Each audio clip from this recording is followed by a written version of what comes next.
Olá, meu nome é Rodrigo Azevedo, sou sócio do escritório Estupela Guarani Azevedo e sou advogado especialista na aposentadoria do trabalhador marítimo.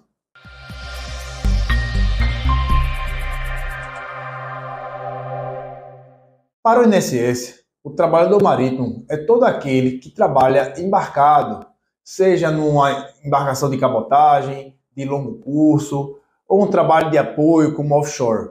Se você está embarcado, se você sai daquela travessia de margem, se você sai do porto, para o INSS você já é um trabalhador marítimo. E ele tem uma contagem diferenciada, porque até o dia 16 de dezembro de 1998 existia a conversão do ano marítimo. E esse ano marítimo ele pode ser muito importante para a sua aposentadoria. A cada período do ano marítimo, ou seja, 255 dias que você está em mar, ele corresponde a 360 dias em terra. E o que isso significa na prática? Você vai ganhar 41% do seu tempo de contribuição.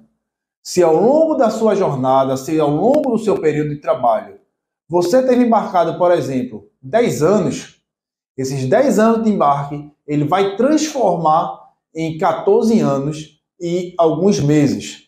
Ou seja, você está ganhando mais de 4 anos de tempo de contribuição.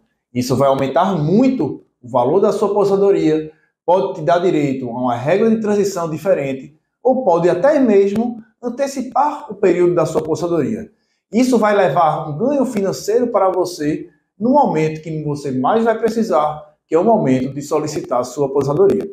Já por sua vez, o tempo em terra, que é aquele período que você está de folga, seja antigamente quando você fazia um regime de barco 2x1, um regime de barco de 1x1, 3x1, seja lá qual for, esse tempo de terra ele não tem direito à soma do ano marítimo. Mas fique atento, porque se você estava exposto a algum tipo de agente nocivo, como ruído, agente químico, agente perigoso, esse tempo que está em terra, ele é dia de folga. E dia de folga deve ser considerado tempo especial. Eu, particularmente, já vi alguns casos, e foi preciso a gente ganhar na justiça, que a empresa fornece o PPP, colocando o tempo especial daqueles dias que você esteve embarcado. Por exemplo, a empresa exclui o período que você não teve embarcado, o tempo que você teve em terra. Isso está errado. O tempo de folga ele vai ser considerado tempo especial da mesma forma dos dias que você esteve embarcado. Então, o seu maior benefício é você ter direito ao tempo especial, se você está exposto a algum tipo de agente nocivo ou perigoso, e você também ter tempo do ano marítimo. Observe que são fatos diferentes, são direitos diferentes.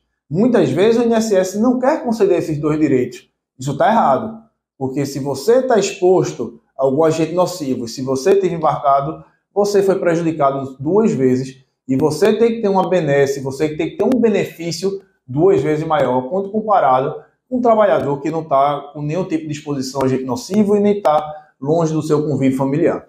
Um ponto importante que você precisa saber no momento de pedir sua aposentadoria é a documentação necessária para fazer o melhor pedido. Muitas vezes o trabalhador marítimo, principalmente o oficial, quando ele passou no tempo de escola, você precisa pegar a certidão de tempo de serviço. Essa certidão ela vai ser computada. Então, se você foi da Marinha de Guerra, se você foi da Aeronáutica, do Exército, tem algum tempo de serviço militar, solicita a certidão de tempo de serviço, porque isso vai ser utilizado na sua aposentadoria. Um outro documento importante é o que eu tinha falado agora há pouco, o PPP. Pega o PPP, procura ver se ele está preenchido da forma correta, se a empresa indicou os agentes nocivos de forma correta, se a empresa indicou o responsável do registro ambiental, se está assinado, se está carimbado, se as datas estão corretas. É muito importante que esse documento esteja preenchido de forma correta, porque senão o INSS não vai contar esse tempo. Pega também a sua CIR, comprova os períodos que você tem embarcado antes de dezembro de 98. Aí também os documentos normais, que o trabalhador comum, quando não é trabalhador marítimo, ele precisa ter. E quando eu digo trabalhador marítimo, você tem um direito especial, porque seu trabalho ele é especial, ele é peculiar. Ele é um trabalho mais árduo do que os demais. Então, você tem um direito maior.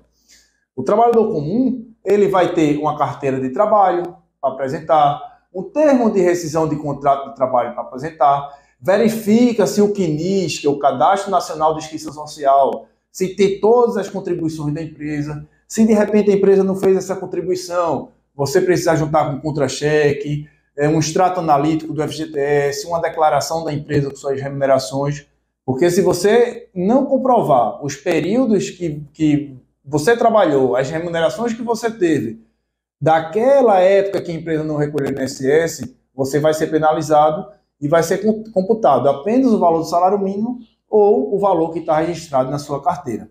Então, fique atento também nessa documentação para você não ser prejudicado e o INSS te conceder uma aposentadoria pior. E aí, a dica mais importante que eu trago para você é que procure saber o melhor valor de aposentadoria.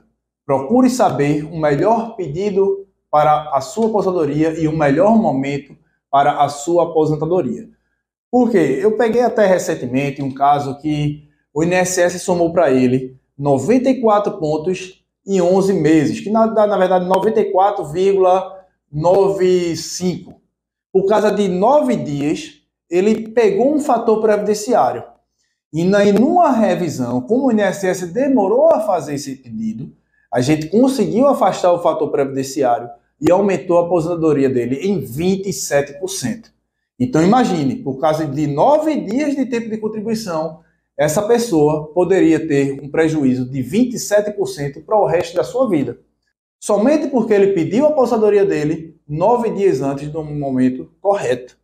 Mas como o processo ele demorou mais do que 9 dias naturalmente, a gente sempre pede para dizer, olha, se ele não tinha direito naquele momento da aposentadoria, mas se durante aquela análise completou direito, se conceda o melhor benefício, porque é assim que o INSS deve proceder.